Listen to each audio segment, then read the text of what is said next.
Deliver me, O God.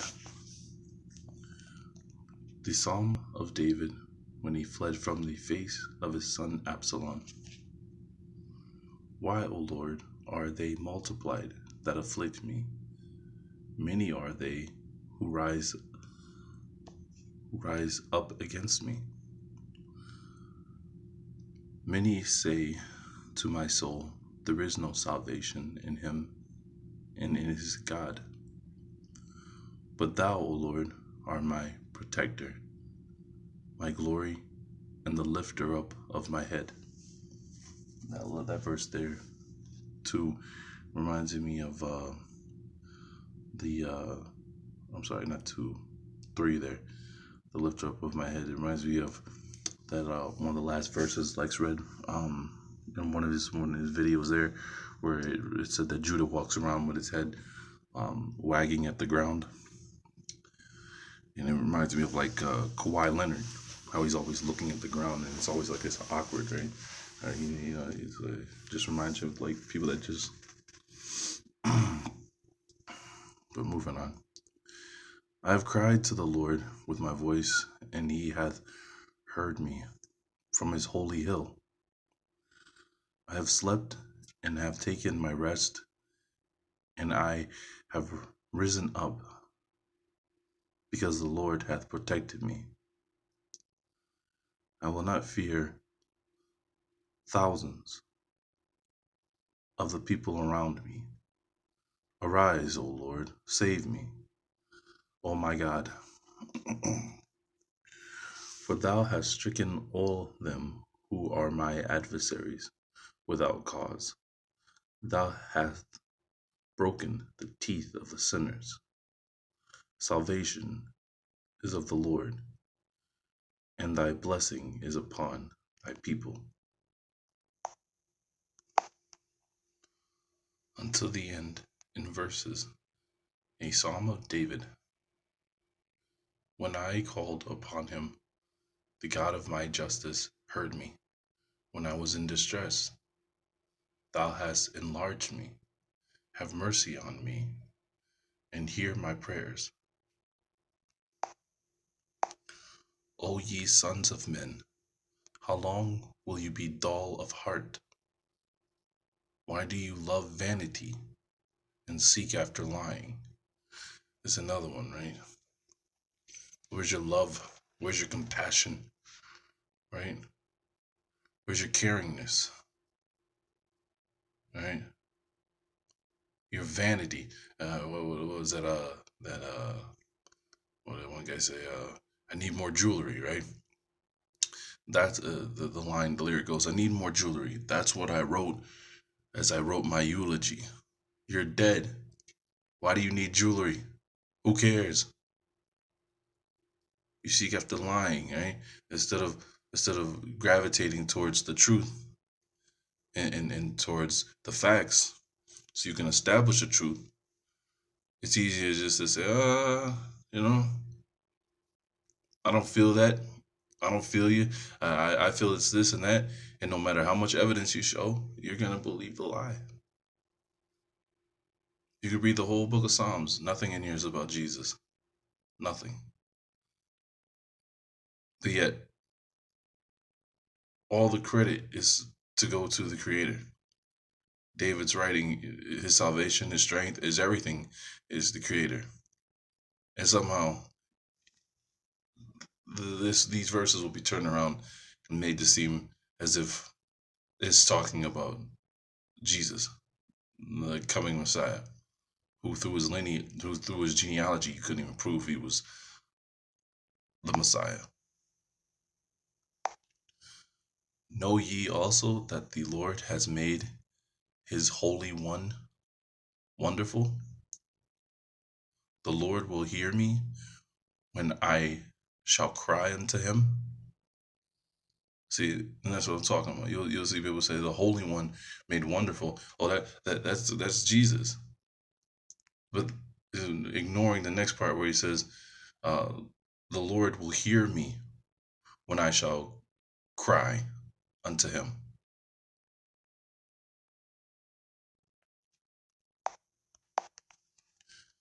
Be ye angry, and sin not.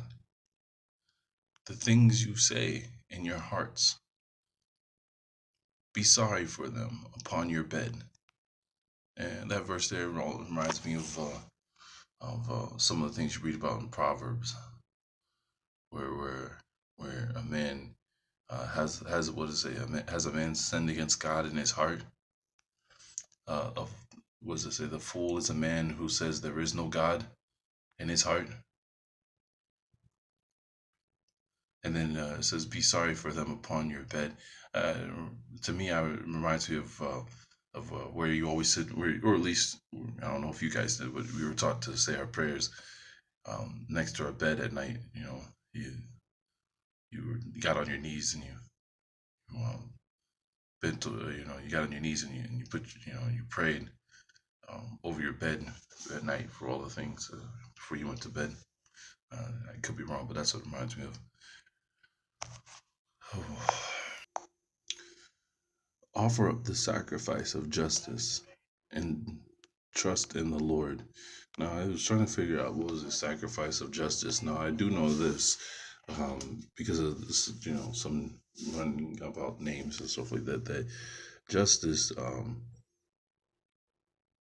the word runs along the same word as charity and righteousness to some degree. So it might this might be a play. It might be the sacrifice of righteousness or charity. That also it could be. They could have just chose justice to be the word there because, um, like I said, if you just look up the word charity in Hebrew, it's tzedakah, and I only ran across that because I was looking up the how do you say justice in Hebrew, and I kept getting tzedakah, the word charity, for that mixed up, and I also was reading about how they were using the nearly the same word for righteousness. So it might be the sacrifice of righteousness, and they chose instead of putting that in there, it was justice. Because if you try to find the sacrifice of justice, it seems like the only thing they have is Leviticus chapter 19, and it doesn't specifically point out justice as its sacrifice. And so many say, "Who has shown us good things? The light of thy countenance, O Lord, is shined upon us. Thou hast given us gladness in my heart. By the fruit of their corn, thy wine and thy oil, they are multiplied." Now that's an interesting one because you hear so much about the corn, right, and wine rituals, and I hear about it brought up when it comes to the Masons, and they have like a festival of wine and corn. I'm just trying to remember. They had to do something with Mexico, and it was somewhere else where they had this whole thing. It's really popular. In peace and in self, say, I will sleep and I will rest, for thou, O Lord, singularly hath settled me in hope. Psalms 5, until the end, for her that obtaineth the inheritance. A psalm for David. Give ear, O Lord, to my words. Understand my cries. Hearken to the voice of my prayers, O my King and my God. And it's interesting because that's another one where it stands out. Again, no Jesus, no Christ. The king, David's king, the only king he respected was his God, was High. For to thee will I pray, O In the morning thou shalt hear my voice. In the morning I will stand before thee, and I will see, because thou art not a God that willest iniquity, neither shall the wicked dwell near thee, nor shall the unjust abide before thy eyes. And listen up for this one, right? Thou hatest all the workers of iniquity. Thou wilt destroy all that speak a lie. Look at the time we're in right now. You're from Africa. Oh, yeah? Well, on an affidavit of truth, executed with the United States, meaning under penalty of perjury, I want you to state that that is a fact that I'm an African.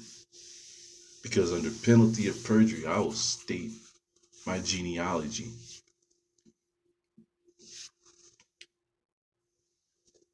And I will stand on my truth and on the facts.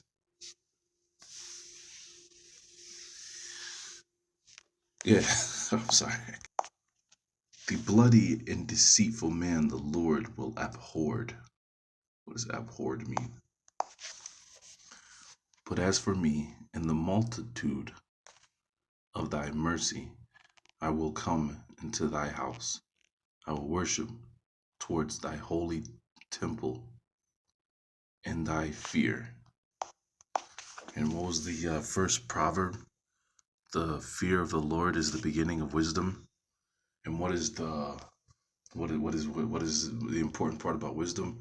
I learned this from Godfrey Higgins on his teachings on the Buddhist writings. Godfrey Higgins points out that what was there in the beginning when the Creator was creating? Who was there in the beginning when the Creator was creating? The same the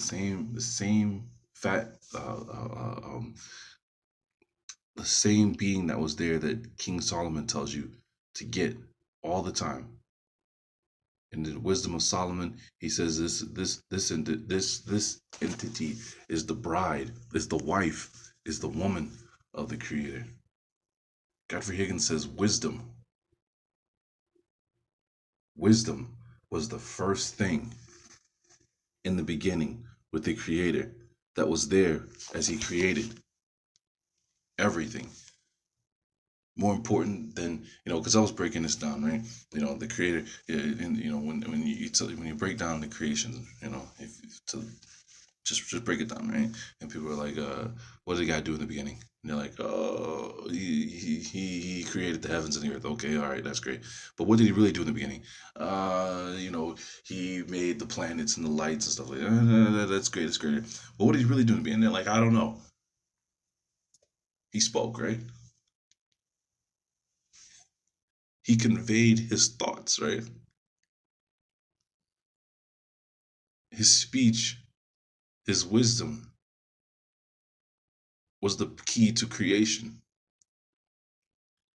In the book of Proverbs, Solomon's always telling you, above all things, above everything, always get wisdom. Conduct me, O Lord, in thy justice because of my enemies.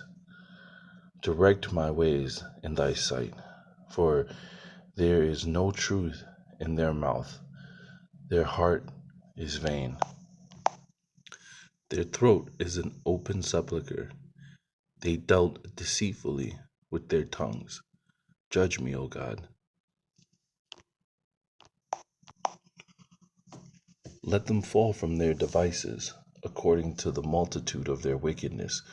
Cast them out, for they have provoked thee, O Lord. But let them be glad that hope in thee. They shall rejoice forever, and they shall dwell in thee, and they that love thy name shall glory in thee. For thou hast blessed the just, O Lord, thou hast crowned us with a shield of thy goodwill.